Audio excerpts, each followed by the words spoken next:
Well, good morning. Good morning. I am so happy to see everyone. I light up when I see students. How many students here are in college? Great. Okay. And so everybody else is in high school. So that's good. We have a good mixture here. I just wanted to know who I'm talking to. But I'm so happy to be here. So,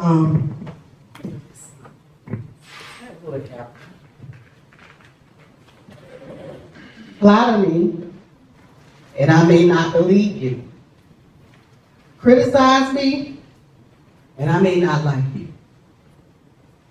Ignore me, I may not forgive you. Encourage me, and I will not forget you. Author unknown. So, I'm so happy to be here today.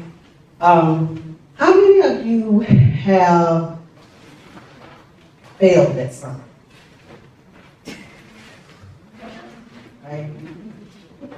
Well, you know when you fail, you succeed. You have to be able to fail in order to be successful. Okay? So, as a first generational college student, okay, some of you might not know what that means, but that means when you attend college and you are the first one in your family, you know, of your mom and dad to go to college. That's first generation. So I encountered many roadblocks. And I did a lot of things to push me through. And I didn't know that's what I was doing at that time, being so young. But I did not get here where I am today without many great men and women who helped me along the way. And that's what this that Austin chapter of NCNW does. They are here to assist you to make sure that your dreams can come true. So you're looking at me, Florida, Sanford, Florida, and I've had all these accomplishments. So how did I do it? You know, well, today, as I aspire to inspire you, I want to give some examples of success. We're going to talk about rejection. We're going to talk about self-awareness. And we're going to talk about adventure. Because whatever you do, you need to like it and you need to have fun while you're doing it. Right. But I want to leave you with some tools. The tools are very simple. They build character. It's about your character. Everybody know about the vowels, right? A-E-I-O-U. Well, those vowels mean something. They talk about your character. And then we're going to talk about the push technique. That's persevere until something happens. Push, okay? So, when I was 6,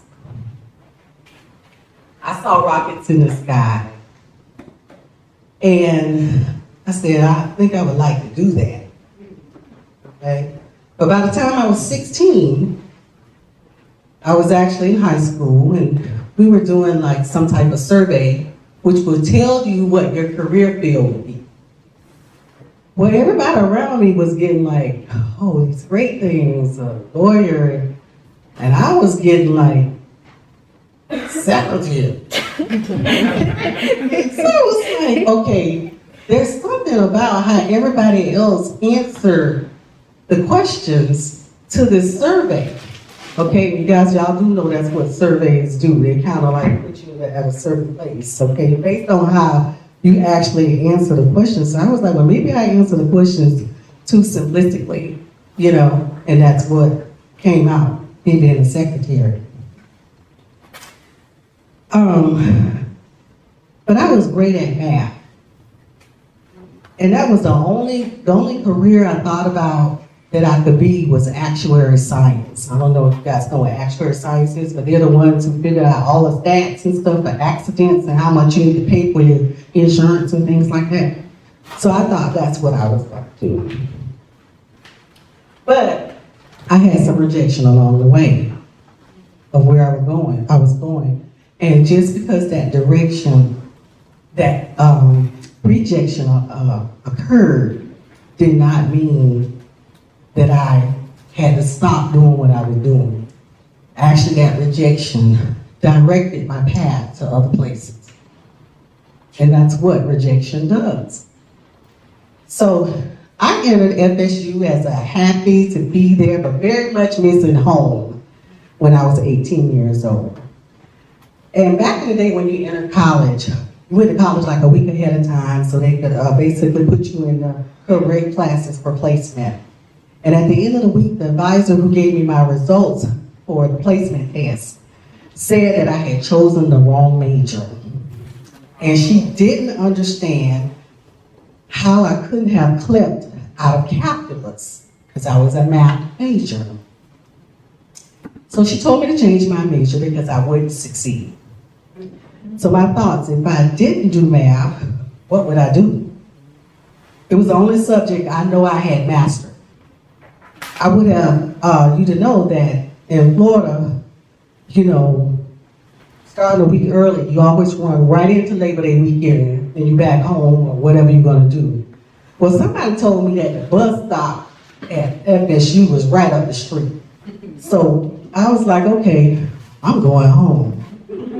So I took my suitcase, packed it, pulled it down Tennessee Street to the bus station, and bought me a one-way ticket back home. Now, when I got there, my father asked me on Saturday when I was going back to school. And I told him I had only bought a one-way ticket. And I wasn't going back. And he said, you are, and I'm taking you back on Sunday. Well, this destination was final, so I needed to make the most of it. And grow and stay on the course. And overcome my obstacles. I let one advisor who didn't even know who I was shake me. Okay? But what I did for the next 4 years was persevere. That's the first thing you do and push. You persevere until something happens. So at the end of my senior year, I knew I needed to change my major because math was becoming abstract, and I'm a very practical person. But you don't change your major your senior year. You just go ahead and graduate, and what you do is you get into a master's program. And so I applied to FSU, master's program for mechanical engineering. And I got in. So I thought that, that rejection again. Because here I was at the College of Engineering, where I had just thumbed through a catalog to figure out what my major should be based on what my interests were. And I get there, and I run into some more rejection. Of course, it was hard. I wanted to quit again. Okay, but quitters can't win, right? The reason I wanted to quit was because it was getting very hard. But one day, a gentleman was looking for me. Came over from FAMU to the College of Engineering. FAMU and FSU have a joint College of Engineering, by the way.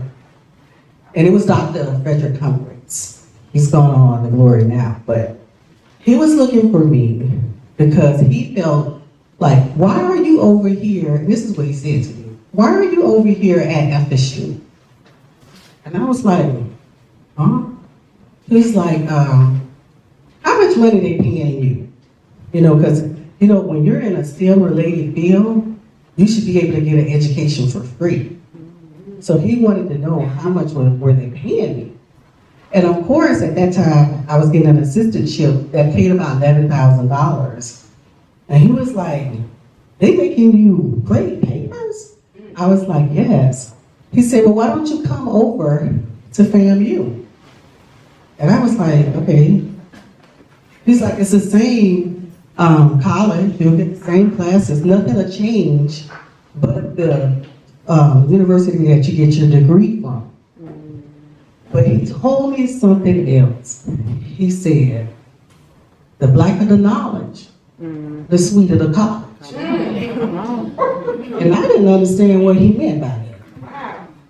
So I went ahead and I said, well, there's nothing for me to lose. I'll go over and the blacker the knowledge, the sweeter the college. And he also said too, he said, don't you know when corporations get ready to find young black engineers, they go to HBCUs, they go to black colleges for that. He was still over my head. But what I did was, if he was the president of a university and he was gonna seek me out, okay, I was gonna listen. So I went over the next semester. Oh, he was so good to me. Not only did I get a presidential scholarship from him, it was for $18K. That was $7,000 more. He told me he would match what they were gonna give me. He didn't tell me that he was gonna give me an $18K presidential scholarship, okay? And I didn't have to work. I didn't have grade papers anymore. All he wanted me to do was concentrate on my research. But see, sometimes you have to take a chance and you have to listen when opportunity comes knocking at your door. It wasn't what I decided to do, okay? It wasn't in my plan, but see, sometimes, like I say, rejection directs your path, and you're going in a whole different direction. But as long as it's a positive direction, you don't say no, you say go. You keep pushing, okay? All right, so that was so sweet. So when I got ready to graduate from FAMU, and I've done my research, remember, because this was a master's degree, and I get ready to go up to the dean's office to get my paperwork signed. I had to get graduation paperwork. So there was a elderly Indian who was the dean there, Dr. Karama Chetty. He looks at me and he said, wow, you do realize you're the first one. Wow. And I'll say, oh, okay. I didn't know what. I still didn't know what. He said, you the first one. I didn't know if he meant I was the first one there that day. I really didn't know. But I just took it and I kept on going. But this time, when I got out of school at FSU, I had never been on an internship before. What FAMU did for me was I was able to get an internship. They pushed internship there. At the PWI, it wasn't pushed to get an internship. Students, make sure you get an internship, okay? It looks good on your resumes. It helps you develop your skill set. You're able to go to a NSBE conference, National Society of Black Engineers, but you're able to go to conferences and you use those projects that you do to market yourself, okay? So this time, I got an internship at Langley. I was really, really good. I was off and on, and now it's time to graduate, and I get a job now. I land a job at Kennedy Space Center. But still, once I got there, I still had some rejection. Because one thing about engineering, computer engineering, computers, you gotta really stay up on your game, in order, to keep going, to know what's out there and what comes next. So I wanted to take a class, and at NASA there was a rule where, the seasoned people got all the training, not the young people like myself who had just come in. And so I wanted to take some training, and I couldn't get any training, so I decided, okay, all of these people, they're taking the training during the day, and most of our training was at other locations, so it was like really trips, work trips, travel. So I was like, okay, but they're going to their families at night. Why don't I just go ahead and go back to school and take a few classes to keep up my skills? So I took a couple classes.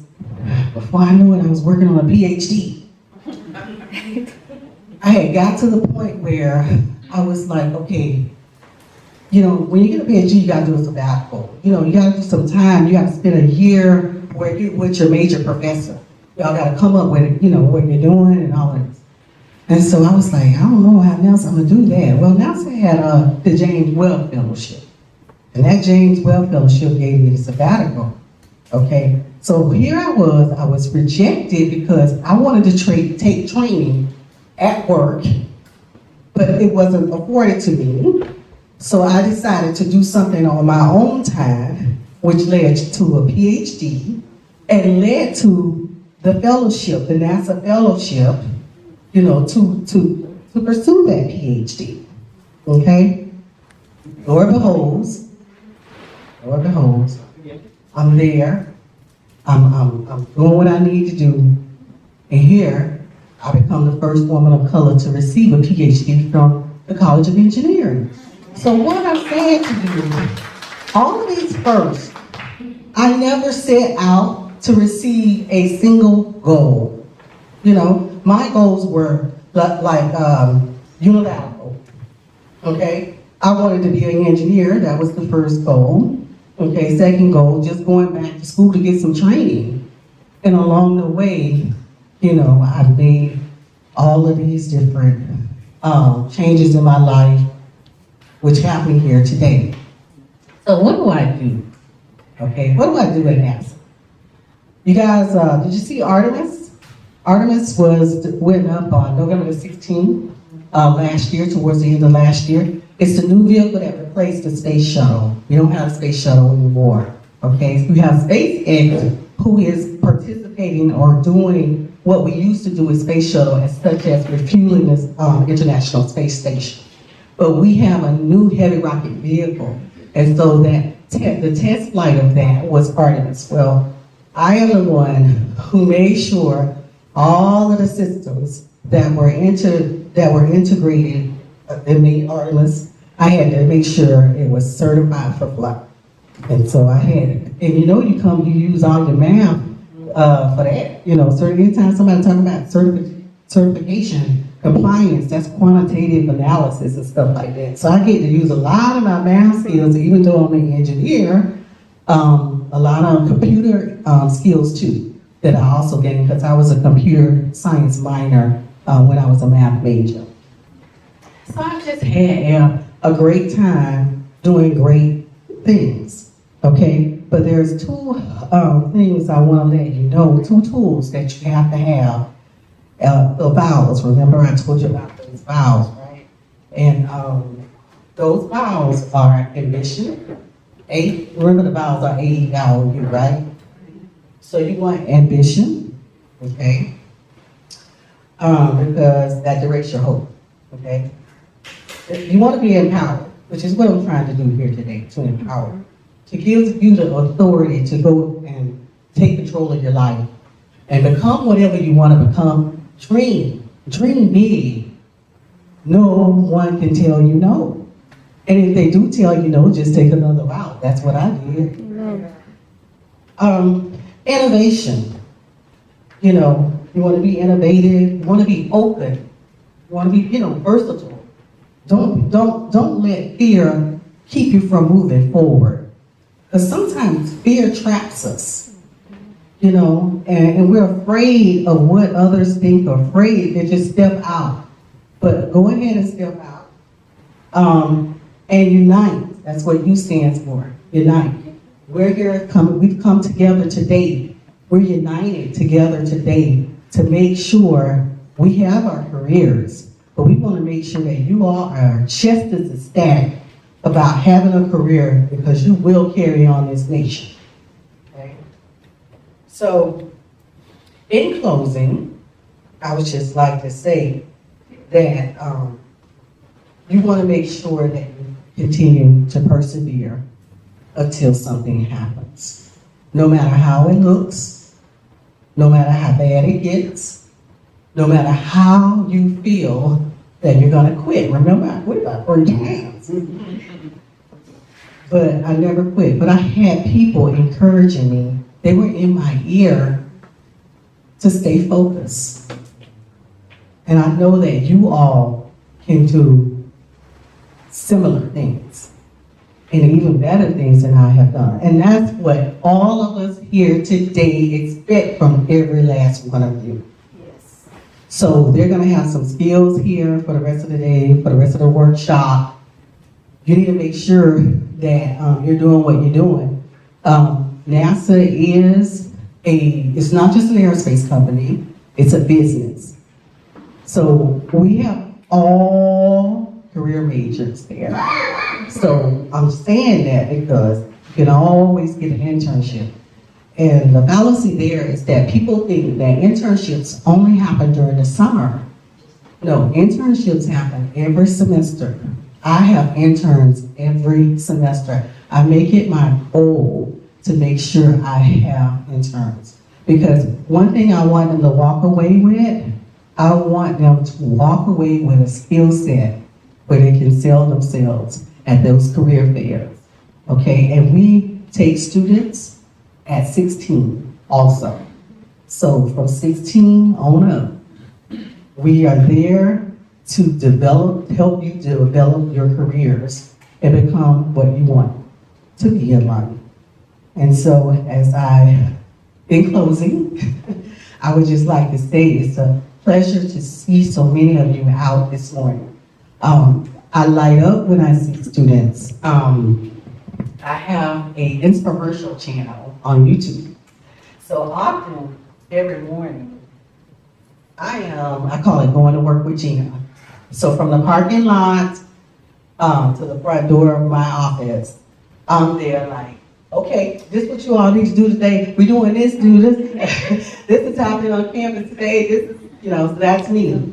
I mean, I have actually even gone in, somebody was having a problem with some math problem. And I was like, no, you do it like this. And I went into the office and had my camera on my whiteboard, doing the problem. Because that's just how interested I am in all of you, in every walk of life. And when you meet people who are endearing, who are pushing you to become better than you are, grab a hold of it. It means a lot.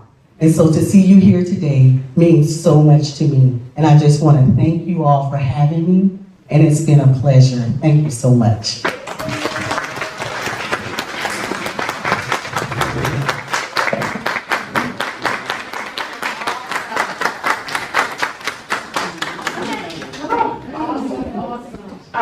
First of all, we were just wondering if anybody.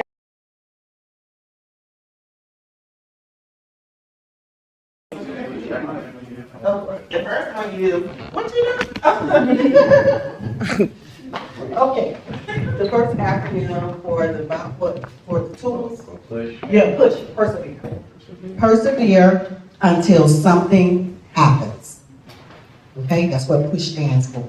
So in your mind, make that your mantra. Put it on your, put it on your board. Everybody should have a board somewhere, right? Put it on there. Look at it every day. Write it on your mirror. In the bathroom if you have to. But you want to have something that gives you that drive every day, even when things don't go right. Any other questions? Frankie, say what you do. Frankie, say what do you do? Okay, what do I do? Okay, so I am both a mechanical engineer and an industrial engineer, okay? So right now, I am a supervisor. I supervise all kind of disciplines of engineering, because I have people that are from different walks of life. But what we do is, you ever heard of virtual reality? A lot of times NASA is huge, right? So, we're building parts of the spacecraft at different sites. And so sometimes everything needs to be simulated because we have to work on things before that peace actually comes.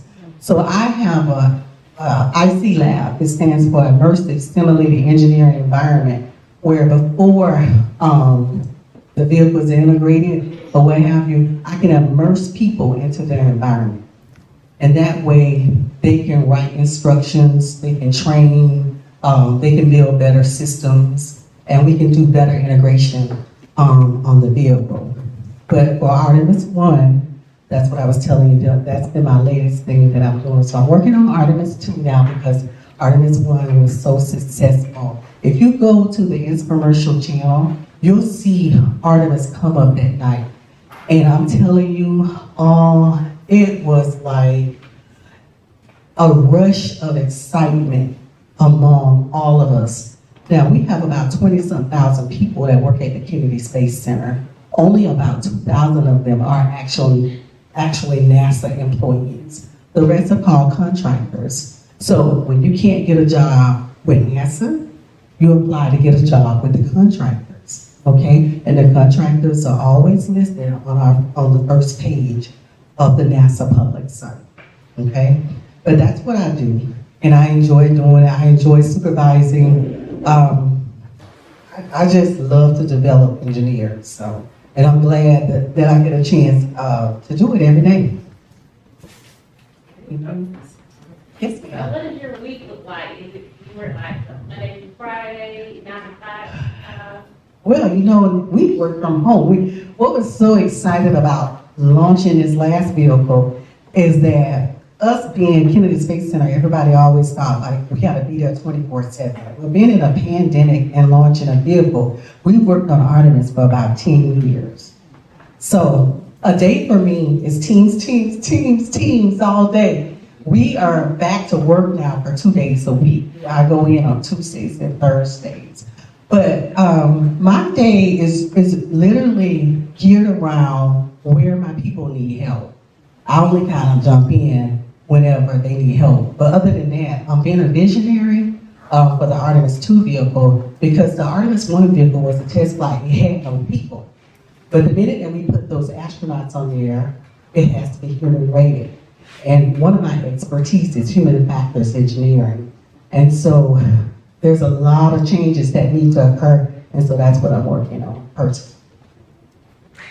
I have 2 questions. Yes, ma'am. I'm gonna turn it probably like 5, but I'll limit it. The first question is, in all of your academic achievements, am I safe to assume that it was not a predominantly Black presence except when you went to FAMU? Yes. Okay.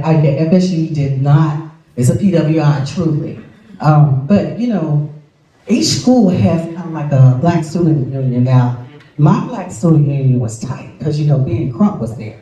We're from the same class. So we were Crump, really Crump. but PWIs doesn't necessarily have that strong Black influence that you may see at an HBCU, but that doesn't mean that you shouldn't go there, okay? It means that you should go there and connect yourself to the Black Student Union. And so my follow-up question is, in your field, probably even in your field and now your career, probably even fewer. So Male dominated. So what would you, as far as female, as being Black, what tools would you give them to be able to navigate those spaces in education and in career when you are very much the minority from the gender or race Yes. or both? That's a loaded question. It's okay. I can say, like, being in a male-dominated field for me, the one thing I have to get my mind around is I don't care that you are a male.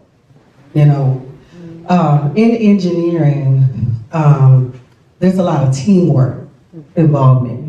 No man is an island there. You can't do things by yourself because you would never really do anything by yourself in engineering. It's teamwork. So you formulate teams in a lot of your classes. And I know sometimes you don't want to be on a team because some people on teams don't work as hard as you work when you're on that team. But I can tell you that when that person doesn't work hard on that team, you need to make sure that you cover that person. The knowledge that they were supposed to bring forward, you need to go ahead and cover it because it's your grade that is at hand. You cannot go and tell the teacher, oh, such and such didn't do her part. If she didn't do her part, it's a big fat zero for you too. So that's where you need to go ahead and cover yourself and learn and make sure that person does their part also. And if they don't, you need to do it. So male-dominated field, some of the tools that I've actually used to navigate myself throughout, I would say, I've been on a lot of teams. I never try to do homework by myself, and I never try to think that I'm the smartest person in the room. If you're the smartest person in your group, then go find another group. Okay, you should not be the smartest person in your group. I don't want to be the smartest person in my group. I want to be able to learn from others. Okay, and I don't want everybody that doesn't have to be or look exactly like me. Yeah. How boring is that? Diversity means that I want someone from all ethnic groups. It does not matter. Okay, we have a tremendous problem right now with race, ethnicity at NASA, and so they are doing a lot to try to make sure our numbers are up. But there's not a lot of black people there. We're like 6%. Okay, that's bad. Okay, the nation in corporate America is about 12%. Okay, so we're trying to get there, and so we're looking, I am literally looking for young engineers. And I only got 4 more years to work, so really less than that. But 4 more years, I'm gonna do it because I have a daughter that's in high school right now, and she's trying to determine which college she's actually gonna go to. So we've been to Spelman, we've been to FSU, and we've been to University of Miami. So she's STEM, she's nursing. So we're trying to get those choices made. So I am fresh and hot on anything, whatever y'all want to ask me, because I'm walking. And I also have a 22-year-old senior at University of Central Florida, and then I have a freshman that's at Florida A&M University. Yes, ma'am. Hi, my name is Josie Watson. I'm a high school teacher. Is there any hope? Because I noticed that you said that you were good at math. Yes, ma'am. Our scores for African Americans in math are sort of low. Mm-hmm. So is there any hope for me or any other teacher to give students who want to go into your field but who are low in math? So what do you do for those students? My thing is that when it comes to STEM, I think we try to reach students too late. But you're in high school? I'm at the high school. Mm-hmm. Okay, so I formulated this symposium back in 2019, where we started working with elementary. You gotta grab them at third grade. You gotta grab them at elementary. Okay, so by the time they get to middle school, the love is already there. I tell how I keep the third graders interested is I want you to look ahead for the assignment that we're going to work on tomorrow. And I want you to be able to ask that teacher an intelligent question. So other people might think, you may look to other people like you want to be bright or whatever, and you do want to be bright. Okay, but you want to be able to ask that teacher an intelligent question because you want the teacher to stay on her game too. So that's how I challenge students. But for parents, I think it has a lot to do with parents and what we actually put in front of the students. Yes. And a lot of our parents really have to be trained. So I feel like, for Delta Sigma Delta, so for Delta Sigma Theta, we have Delta Academy, Delta Gyms, but the moms are dropping the daughters off. We need to pull the moms into a room and teach them to excel and teach them some different skills. Because as they gain different skill sets, you'll see them monitoring what their children are actually doing. So it's a lot in the home, I think. A couple months back, you were at Disney. Oh, yes, you guys don't want to miss that. Okay, so for high school students, Disney has this HBCU fair. And it was the first year, last year. I forgot what part of the year was it. No, October? I think it was in October. But that's one of the things teachers need to know that exists, and they need to make sure they can get their students there, because they were given on-the-spot scholarships for college. It was HBCU fair at Disney. Mm-hmm. Yes. So you need to make sure you get them there. And they were awarding them on the spot. It's for seniors? It's for seniors, but they did have some juniors there, sophomores and juniors there also. Because they're trying to teach them and let them know what's out there so they can keep them motivated, really. But you guys probably need to think about that. Get as many students as you can there. And I want you guys to go to your cell phone. I know all of you all were on your cell phones earlier. Go to your cell phone, go to YouTube. Inspiremercial, INSPIREMERCIAL. That's my YouTube channel. There's 3 years of information there that you can search upon. But I used to do it every day, but since we launched, we've been so busy, I'm lucky if I could do it once a week now. But I'm getting ready, after I put down this mic, all of you guys are gonna go to work with Gena, because I'm gonna put you in the background, and we're gonna let everybody know that we are here in Valdosta, Georgia, at the NCNW S.E.L.F.I.E conference, talking about great things about our future careers, okay? So I'm getting ready to do that as soon as I put down the mic. So don't you guys go anywhere, because you all are going to work with Gena this morning, okay? Any more questions? Yes. When is this HBCU fairs at Disney I think it's in October. It was in October. of each year? Well, last year was the first year, but it's supposed to be an annual event.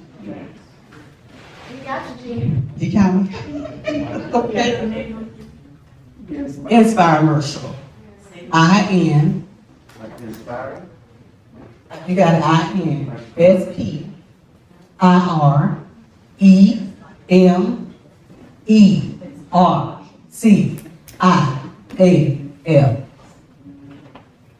Yes, I had a question. I like what you said when you had the mic. I was listening to everything that you had said. And I think you mentioned something about a computer science minor in that. Uh-huh. Right? That's the thing that had caught my eye. I'm actually majoring in computer science here at BSU. All right, girl. You want an internship? Yes, ma'am. Okay.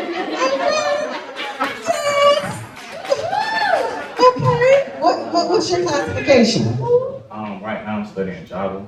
Yeah, what year are you? I'm a freshman right now. Okay, good. The reason I was saying that is I want your information. I'm going to have you come work with me whenever you want to. But it could be, we've already done some. So that's why I was saying summer is out. I've already chosen my summer student. Okay?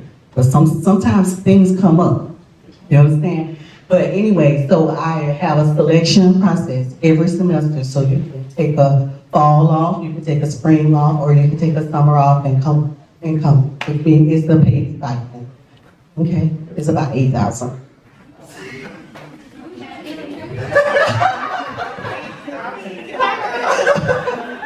It's about $8,000. The question that I had, thank you for that offer. The question that I had was, what fundamentals of computer science do you actually use, and how do you apply that to NASA? Oh man, we do so much. Like we develop software.